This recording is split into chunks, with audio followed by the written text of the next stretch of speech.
Let's drink beer. It makes my mind clear. It takes me away from here. Let's drink beer. And let's drink beer. Pump it up, lift it up, drink it up.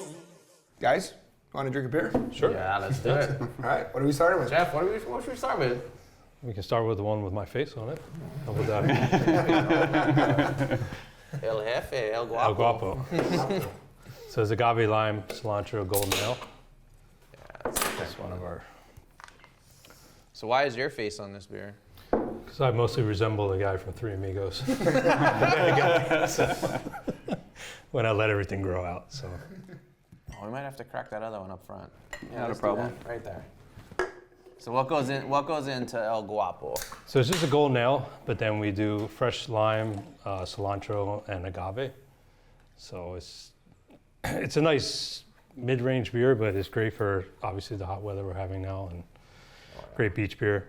So it was a seasonal, and then we just got such a great response that we kept it on. Cheers. Cheers. Welcome. Kept on all year round now, so. Because this used to be seasonal release, like Yeah. kind of like Cinco de Mayo sort of release. And then what we do is we actually, for Cinco de Mayo, we age this in tequila barrels too. So El Jefe comes out of this. So it's a pretty nice little mix when we get the right tequila barrels for it. So How hard is that to get tequila barrels? not very hard. Yeah, you can get them out here? Yeah, we can order them. It takes a while. They're usually dry, so we have to reconstitute them, make sure they expand again. So, but once we put the liquid in, it's pretty much good to go. And how does that work? Is there like a lot of extraction of that former spirit in there that come out into the beer? Like what qualities? Yeah, so the first year we did it, we actually got wet barrels, and we only had it in there for about a month and a half, and it just was full of flavor. The second time we did it, it took a little longer, probably about 6 months to 8 months to get that flavor. And then the one we actually have in the pub now took even longer. Actually, because of the pandemic, we actually let it sit for about 2 years. Oh, no way. So, yeah. No, interesting, because you say tequila barrels, but most tequilas are finished off in ex-bourbon barrels. Yeah. So was there any like stamp, or do we know like which bourbon to tequila? Or? Sometimes you can read them, but most of the times they're pretty beat up by the time we get them. So. They got a bunch of residual sugar just hanging out and all that wood. Yeah, you usually get some of that vanilla out there, but you want the last spirit that was in there, so hopefully the most tequila flavor you can get. So. That's interesting. I was talking to a brewer from Oregon, and they usually were aging all of their beers for 12 months just as a policy. And they did one Imperial Stout one year, and they're like, well, let's just let these sit for another 12 months and see what happens. And they were doing 18 months on that particular beer, sorry. 18 months, they let them sit for another 6. And they said the amount of difference in those last 6 months in terms of drinkability, rather than having to be able to buy it and want to sit on it and maybe age it for a year or two versus just buying it and having it be instantly delicious, they instantly made the decision to go 24 months on everything at that point. It was just made a bigger difference. Well, part of the fun is we just try it all the time. So through that process, we go, okay, a couple months, and we kind of know, depending, once you get the barrel, how young it is and if it is wet or not. So you can usually tell, sometimes we leave them for a month or two, sometimes it's 2 years. So it just all depends on what's in there, and then the quality of the barrel too. So. But you guys have been playing with barrels from the very beginning. How many barrels do you guys have now in stock filled beer? Right now there's about 40. So yeah, we keep them in the range from stouts to, we still have the hot sauce barrels. Yeah. So So people aren't aware of those, like what are hot sauce barrels? So in Denver, there's a company that was aging their hot sauce in barrels for a year, but it wasn't vinegar based. So they let it sit in there, ferment, dump it out, and then they sent us the barrels. So they were actually wet with all the seeds and basically hot sauce in it. So we put our Scotch ale in there. And how much pepper character came out of it? Really? So we actually brewed another Scotch ale to cut it because it was just way too intense. So just for drinkability, just too much. So It's too much heat. yeah. And then what we ended up doing is taking that second half of that batch and putting it back in the barrel. So that's been sitting for probably 2.5 years. So cool. And you're constantly tasting over. Yeah, we taste and see what's going on with it. So And are you still finding that still same like heat intensity, or does it kind of degrade over time? It degraded, but you still get the flavor comes out more than the heat does now. So it's still pretty nice.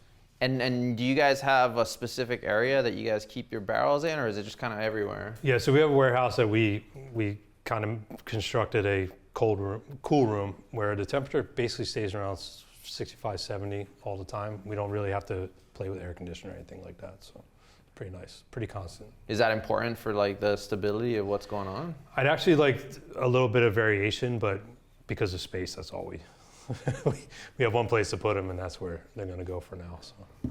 Well, they come out great there. So we're going to take a quick break here. We're going to come back, drink some more Honolulu Beerworks beer, and talk with Geoff some more. Bringing you what matters. Viewers can receive the Star Advertiser digital full access subscription for just $9.95 per month. Go to staradvertiser.com and click on subscribe. Use the code AHITHING. Right on. We're back with Geoff from Honolulu Beerworks, and let's crack open a Cocoa Weizen. Yeah. So what's? Tell us about this one. So this beer basically, you can thank my wife Charmayne for this one. She always enjoyed drinking the Cocoa Brown and Maui's coconut porter, and she just bugged me for years to do something with coconut. So I finally relented, but I wanted to do something on a lighter side, not just hide it with some dark beer. So we did the Hefeweizen, and then we hand toast. For every 7 barrels, we hand toast 25 pounds of flaked coconut. So it's kind of an intense process because we have a very small kitchen, little ovens that when we were doing our big 30 barrel batches, it takes about 4 hours to do just the coconut itself. But this is what resulted in after a couple of different variations. It's a nice, easy drinking beer, especially in Hawaii. Kind of reminds you of the beach, and Absolutely. This came up in conversation where we were talking brunch beers. Mm-hmm. This one came up. Yep. We were specifically thinking about this one with, starchy, egg-rich kind of brunch food. Like I could do a Cocoa. It's got like a fruity tropical characteristic, but it's still really light on the palate. Like you said, it's not a dark beer, anything like that. It's amazing. Yeah, we wanted to highlight the coconut as much as possible. Yep. Plus, take the nice parts of the Hefeweizen yeast. We ferment it a little bit higher, up around 72, to try to get the more banana esters out of it. To kind of make, try to pina colada kind of deal. Yeah, exactly. Yeah, it's like super pina colada-y, but not sweet by any means. Yeah. Still definitely beer flavored beer. Yeah. Yeah, you get that balance between like kind of those banana notes and coconut notes and. Yeah, we didn't want to go with extract or anything like that because I think you end up going like, almost a suntan lotion-y kind of taste, to put it kind of bluntly. Tastes like Waikiki Beach. Yeah, so I kind of want to stay away from that a little bit, and that's why we take the time to do the hand toasting and everything. And we toast it pretty dark as well to get as much sugar as we can out of it and as much flavor. So that's a lot of extra time and money. Yeah, and then it actually spends another day in the tank as well because we'll let it sit in the tank and then we'll recirculate in the tank before we actually carb it up and then package it. So it takes a little bit extra steps, a couple more days, but I think it's well worth it. So I mean, speaking of sort of local ingredients, I know you guys have done a lot of beers where you guys are kind of incorporating sort of the local agriculture. Like how have you guys been working with like local producers and whatnot? Yeah, as much as possible. Even right from the beginning, Kamehameha Schools is our landlord. So we did before we even opened, we did the Saison, the Mahiai Saison, with all local fruit, oranges, lemons, limes, lemongrass, Big Island honey. We've done mango beers, poha berry, fruit from your farm. We did the grapefruit. Yeah. So as much as we can, we try to incorporate local, and I think we did the breadfruit one as well. So it's very hard right now just because of our production to get those kind of interesting beers in there, because like everybody, we're just trying to catch up. So, but as much as possible, we try to do that. So with that, like what else, where else are you guys going? Do you guys foresee any like new collaborations or going forward with kind of getting out of catching up with things? We're trying to. We have a few different things. Actually, we have a whiskey collaboration coming up. But with local ingredients, we're trying to find a time to get it actually in production is our problem right now. Is where we we have 7 beers in package on retail shelves plus kegs and whatnot in all the hotels and restaurants and stuff. So it's a kind of a balancing act right now of what we can do. But we're working with some local honey as well. We're doing a honey blueberry wheat called Muffin Top Blues. That'll be coming out soon as well. So it's just good fun stuff. Well, we're going to take a break, let the audience get back to go get a beer, and we'll come back right after the break. The Art of Beer is brought to you by Growler Hawaii. 100 taps of great beer and other beverages. Stop in for some drink, food, and fun. Growler Hawaii, located at 449 Kapahulu. Hey guys, welcome back to the Art of Beer. We're here with Geoff from Honolulu Beerworks. Let's get into that session IPA. Yeah. Some surf session. So surf session. Surf session, excuse me. So this is one you guys have done a couple of variations of. But explain to us this one, because this one's kind of a little special, right? Yeah, this started out as just a brew pub only, where we would just take the same recipe and just feature one hop in it. And then once we started canning, we wanted to do a session IPA out there. So this iteration this year is El Dorado and Citra. So with this beer, we don't actually add hops in until knockout.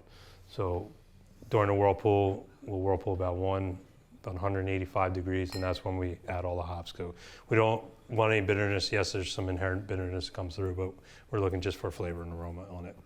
So this one, we actually teamed up with Town & Country Surf to celebrate their 50-year anniversary. Nice little tie-in. My wife worked for Town & Country Surf for about 8 years as a buyer. So. Take one down, pass it around. Yeah. So again, That's the golf course beer, right? so at 4.5%, it's it's very crushable. Yeah. You do get that IPA feel and flavor and aroma, but again, you can just crush them all day. So It's the come out of the water beer, right? Yeah, this is my go-to right now. I could drink this on a golf course. This is. Yeah. So how many IPAs you say you can take on a golf course? Yeah. This one for sure. Well, you can drink them. You might not last that many holes, but 8%, 8 holes. Yeah. Well, that's great, and that's a good use for I don't know that all of our listeners necessarily know that hops act a lot like. I always kind of use the tea analogy. Like if you make a cup of green tea and you just use that, for 7 minutes or whatever, and you pull it out and it's bright and floral. But if you forget about it and you get a phone call, and you're on the phone call for 45 minutes and you go back and it's really bitter. So the more those hops are in earlier in the making that process, you're adding those bitterness. But in this case, you're using them just on the end and getting that citrus and the floral notes. Yeah. Like that. And traditionally, obviously back 20, 30 years ago, you always add hops at 60 minutes and then 15. And we, with things basically being, whatever goes at these days, I think it's a really good utilization of the hops where all you're doing is focusing on that flavor and aroma at the end. So, and it kind of makes it easier for us to brew as well. So how'd you get into what was your sort of gateway into all of this? I will have to thank my wife again. So I have a culinary background as well, but graduating over here at KCC, so always had an interest in beer and food, and she got me a homebrew kit for Christmas about 10 years ago, and instantly, after about 3 or 4 brews, I kind of knew that's what I wanted to do, or at least try it out. So, I started working in a local brewery with the intent to open up our own place. So that's kind of, I just springboarded pretty quick into. When you were growing up, though, what was sort of what were the first couple beers that you had when you were growing up? You're like, whoa. Yingling. Yeah. Nation's oldest brewery? Yeah. Yeah, so Yingling back in Philly, that's kind of the beer that I kind of was attracted to, as far as being a little bit different from, what was the normal stuff going on. But that in Sierra Nevada. So we talked about those as gateway drugs. Yeah. The gateway beers to craft beer. Yeah. It's like, wait a minute, the beer has flavor. Yeah. What is that? It's always that thing, you find what's in your dad's fridge, right? And then you're like, oh, what's that? Something different, right? And not to say we haven't drank the other stuff as well, but Oh yeah. The time and a place for sure. Yeah. Again, getting the flavor, the aromas, and actually, getting those wheels in your mind going wait, this is something different. That's kind of what it was. So when you guys got going, it was a totally different landscape. in Honolulu and in Oahu in general, right? Like, could you ever imagine like 7, 8 years later, like where we are now? No, I mean, I knew obviously Hawaii's behind a lot of the trends by 5, 10 years anyway. But when we came in, I think Gordon Biersch was the only other brewery that was open on Oahu, at least. And I think there was only maybe 6 or 7 breweries. I think we just had our last guild meeting. There was 18 breweries. Some of them aren't even open yet. But yeah, I was expecting the landscape to be a little bit more with a few more breweries, but it's kind of taken off now. So it's good to see, though. It's great. Lots changed in like A lot has changed. a decade. Yeah. Where everything's Not like, even. I mean, we opened 2014, so. So it seems like yesterday, but man, that's awesome. We're gonna take a little break. You guys go grab a beer. We'll be right back with the Art of Beer and Geoff from Honolulu Beerworks. The Art of Beer is brought to you by Value Furniture. Has over 10,000 items from acclaimed designers to make furnishing your home easy. Create something beautiful with value. Beachside Roofing, the leaders. Welcome back to the Art of Beer. We're here with Geoff from Honolulu Beerworks, and we're going to talk about growlers. yeah, let's crack one. What are we cracking? Golden Rye. What's Golden Rye? So Golden Rye was our 7th anniversary, so we kind of, every anniversary we do kind of a play. So this year was 007. So it's just a rye pale ale, rye golden ale. So one of the styles I really like is just rye in general. So we wanted to bring this back and kind of have fun with it. So. And what does rye? What does that add to the beer? Like, So we try to add a lot of rye too. So add that peppery kind of finish to something like you would see in whiskey or rye whiskey or something. But in beer, I think is a little bit more pronounced. yeah, This one with the hops, it actually got real floral as well. yeah. Which is not, we weren't really expecting that. We were expecting more like the peppery finish, which is what I like. But Yeah, it's got like up through here, and you get it, but it's like bitter, but not like. I've got it like in the back of my jawline right here, but it's, yeah. You get that flavor, but it's still not like a hop bitter. It's like a totally Right. different characteristic. So you guys only make this like, it's a one. yeah, every once in a while, yeah. So this is, every time we do, we always adjust the recipe a little bit. So this time I think we played around with the hops a little bit and upped the rye content. So I think we were about 35% rye in the whole grain bill, which is a lot. Yeah, so we have to add a lot of rice hulls in there just to keep it from collapsing on us. So we don't have like a 10-hour sparge. So it's good though. It extracts a lot of flavor. It just gives something different to it. So how has it been like keeping up with demand? I mean, even pre-pandemic, I know a lot of the local breweries were just cranking, right? I mean, and then we went through that really hard period, but now it seems like things are just flying again. And what's your guys? How's that been like growth projection and where you guys are going? Yeah, so in 2019 we did 6,000 barrels out of our brewery, which is a lot for a 7-barrel brewery.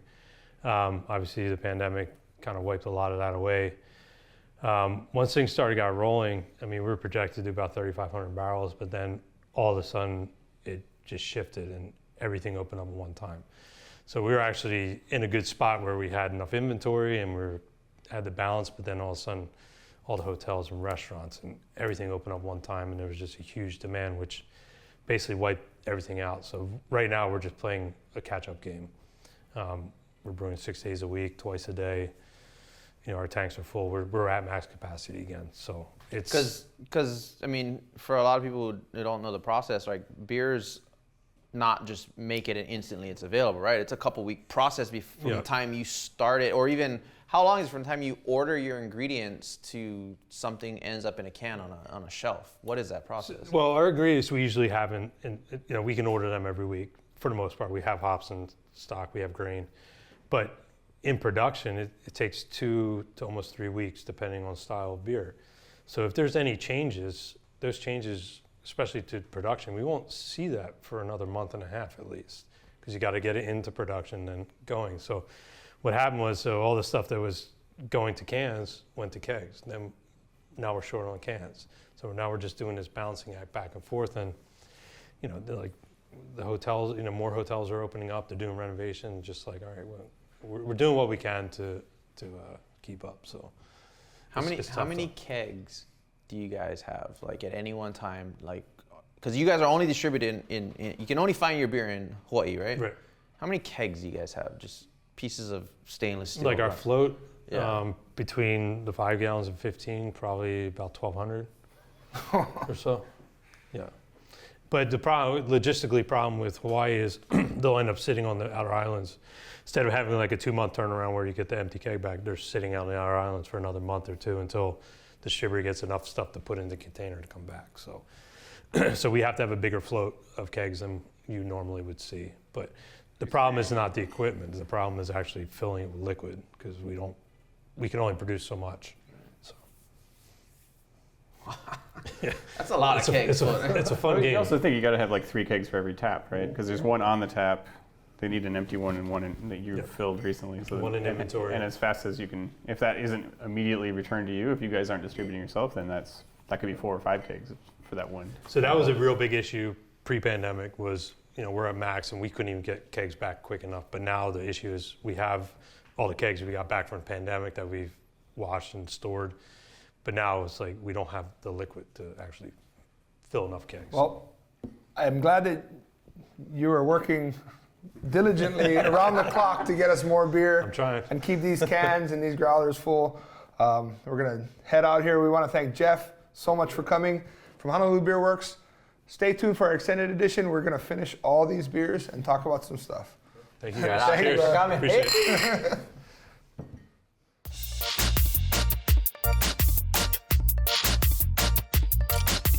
Right on. Welcome back. We're in the extended version of this fucker. So we're still cruising with Geoff from Honolulu Beerworks, talking about his beers, talking about the brewery, talking about the Honolulu and the Hawaii beer scene. And it's been this guy and his brewery has been really important to sort of the transformation of what's gone on here because, again, like Hawaii, we kind of we were in the doldrums for a while.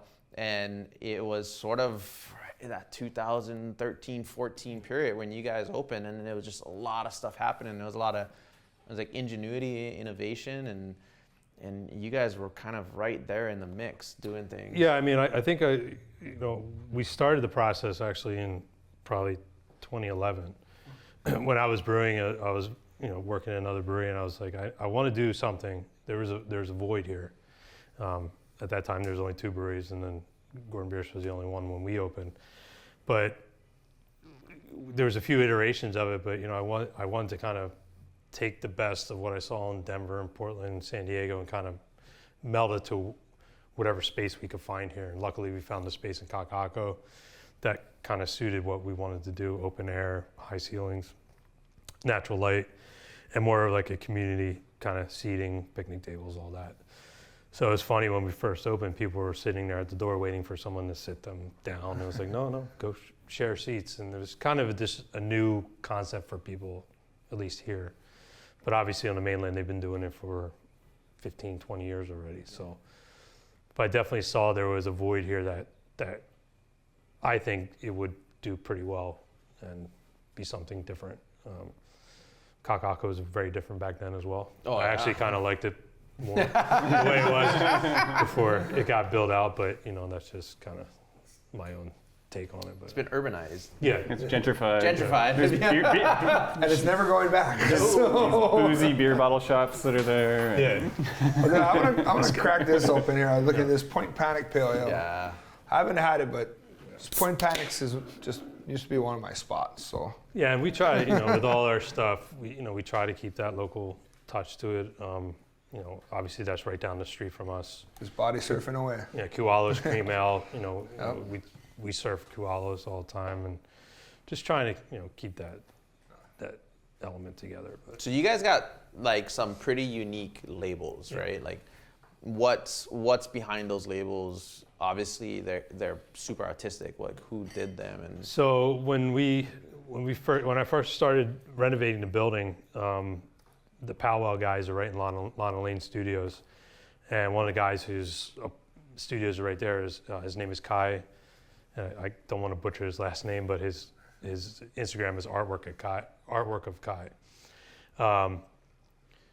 he came down and was talking to me, and I saw kind of his artwork, and then I always thought to myself, man, that would look really good on cans. And we were, from the beginning, we were always wanted to do packaging. But, you know, once we started opening, you know, we started expanding right away because we just couldn't keep up. So the canning got kind of put on the side for a little bit, but I said, if we ever do labels, I'm gonna talk to Kai. So for the majority of our core styles, we do with Kai. And then Tosh, who is one of our employees, has a graphic design background. So we kind of work with him for like El Guapo and the Pussy Grabs Back. But Surf Session, Coco, and all these guys are Kai's artwork. But that's almost like another way of, I mean, it's sort of like we talked about, like working with local agriculture. Yeah. You're working with local artists. It's sort of wrapping all of that like local community in, right? And they've done murals in our beer gardens and stuff like that. And obviously our whole neighborhood is full of artwork. So, and my wife and myself, we both enjoy artwork. So we just thought it'd be a natural fit as well. You know, we want to support local. Our cans are local. Unfortunately, the labels have to come from out of state because the glue on them, you know, you can't get that here.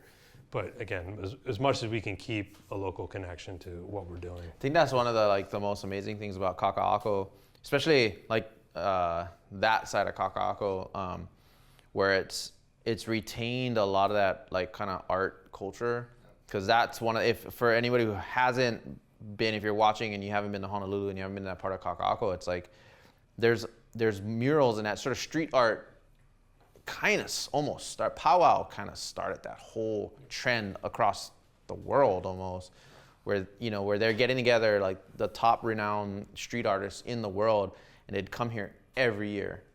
Every February, they'd come to Kakaako, and then there'd be just walls everywhere. And it's like every artist would take a wall, and it's like go to town, and the art would be up. And these are just beautiful murals. And the cool thing is like, it's there for a year, you know, and then it's gone. I'm fascinated by it is also a few things you see about it is guys walk through that normally you could get some stuffy old guys walking by, normally would see paint on the wall and be like, oh, graffiti, how ugly this is. And then you see those same people taking pictures of it. Yeah. And then if you look on any overpass in Hawaii, what do you see? Graffiti, tag names. When you look at this whole 2-3 block area, not a single person is disrespected any of the art. It's they gorgeous. Have left it. It's beautiful. It's it's a treasure of the city. I mean, it's sort of like a contribution. It's unreal. It's underappreciated too. Yeah, definitely. It's a funny story because when we first started building out, I had some guy tagged our building, and this is right when powwow just started, and they did some walls, but not to the extent as it now. So I actually went next door, and they, you know, they obviously know who tags what. They got him there, and you know, 2 days later, he's out there scrubbing the wall. So they've done a really good job of actually, you know, kind of policing themselves and going, hey, this is what we're trying to do to make sure that people come and see it's not the shit that you see. Yeah, not just destroy. Yeah, don't fuck this up. We're making something nice. Yeah, it's actually something that, you know, and for the first couple of years, you know, the people walking around, but then now they bring trolleys down. Oh, yeah. Well, pre-pandemic, they bring trolleys of people down there and just let them off, which is great for us. Yeah, I mean, you walk around the neighborhood and like see all this amazing art. And the retail and the restaurants in the area, and it's, if you're walking to any of them, half the people you said, I mean, you know firsthand, it's people coming from Waikiki, visitors, and they're coming to see this art, and they're like, oh, shops and restaurants, let's go. And it creates a community. I mean, it creates a community. There's something you can walk around during the day, you can look at things, and then you have places to eat and drink and like hang out. But I mean, to have these huge murals on the wall,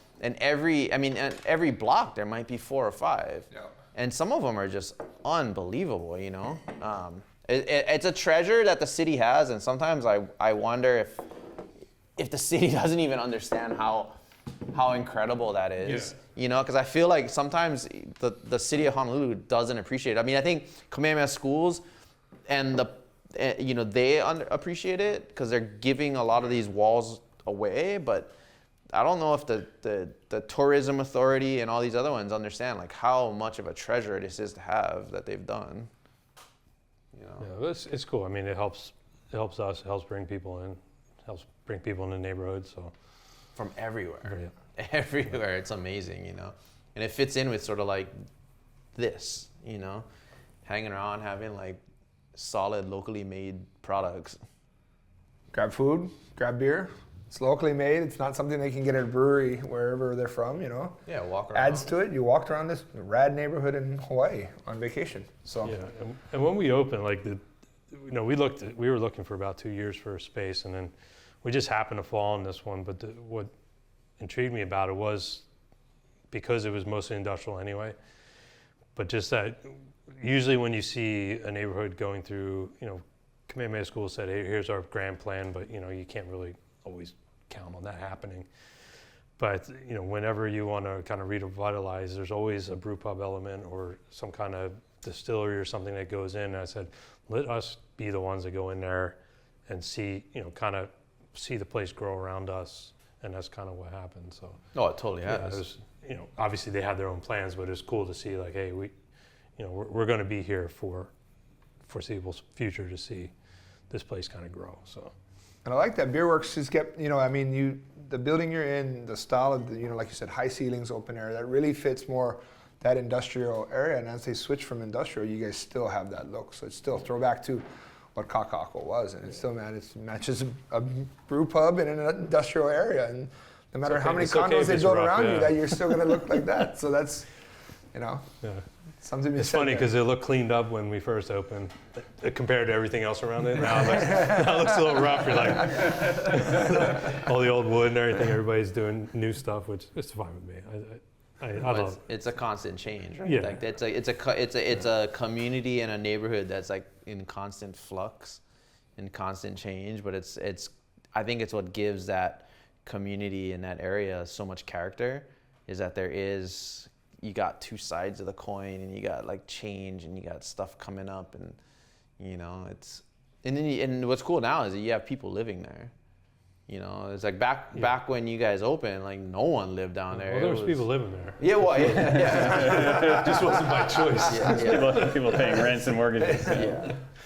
But yeah, I mean, it was a rough and seedy area. I mean, and for decades, I mean, it was industrial, and that's sort of like I think a lot of cities where it's like people found these industrial areas and decided like, no, we can put these to use, you know, repurpose what was once steel, you know, manufacturers for the sugar mills, and we're gonna do something else with it. You know. Yeah, the one I really thought was pretty cool was a building that Highway Inn is in. Oh yeah. Yeah. So the way they actually gutted that whole thing and actually repurposed it, I thought that was pretty cool. So. I don't know. I don't remember what it was. I think it was just offices. It was an office building, and now it's like condos and bottom So I floor thought that retail. was pretty cool as far as, you know, repurposing instead of just tearing it down. Yeah. So I know they tore down most of the Kwanzaa huts and stuff that were there. But. Well, it's like we were just talking about, like, you know, finding, like, repurposing, like, the old classic Waikiki, you know, hotels or apartment buildings, and keeping a little bit of that, like, mid-century stuff instead of turning it into, like, cookie cutter, like, perfectly facade. It's like what they did with International Marketplace. It's like, man, it's boring as hell. It lost its charm. It lost its charm. Like the charm of International Market is the banyan trees and all the little kiosks. Fucking Mad Dogs. Yeah, you know, but it like lost all of it, and that was sort of a thing. And now, but it's like, but at least with some of these places, they're like, no, we're gonna keep. They're keeping some of that soul, but we're just gonna, you know, freshen it up, put a little TLC into it, because without it, you lose, like, nothing. Not everything has to be like granite. Right? You know. Yeah, it's International Marketplace is the one that it's complete. I can't even have a hard time calling it that. You know, it's my mind still has just a mall. All the you know. No, it looks like an airport shopping mall. Tree. You know, and it's nothing. I think for anybody who's been there like 30, 40 years ago, it's like, it doesn't look this. It's nothing's the same, you know. Nothing. Tesla dealer. Yeah. You know? Yeah, no, exactly, right? It's like, I get what they're going for, but what's the soul of it, you know? And I think that's what's cool with what everybody's doing in the local beer scene is like, there's some soul to it. There's some character. There's people behind it, right? Like, without the person behind it, it's just nothing. It's just Well, a there's a business. It's just a business. Yeah. You know, that's. So you gave us the name on this beer, and I'm curious why it's called Parking Ticket Red. Right Kakaako, outside, baby. so right outside the brewery, it's funny because there's a sign at the end that says you can't park, but then there's a sign over here. There's no sign. There was, but it keeps getting taken out. So when people park there, they always get parking tickets. So it's just, and then even our patrons, everybody has to be off the street by 3:30 or something. So it's just one of those things that it's red ticket. I don't know, it just kind of fit the whole. Red ale, red Red ticket. ale, red ticket. And you get red because you're pissed off. So Put in parking meters where there never used to be parking meters. Doubling the price of them, yeah. Oh, yeah. Got to generate that revenue, right? Rail's not going to pay for itself. No, not at all. Not at all. Well, Geoff, thank you for joining us. Oh, Hope thank you everybody guys. enjoyed this Appreciate with it. Honolulu Thank you. Beerworks. Cheers. Cheers. Thank you guys.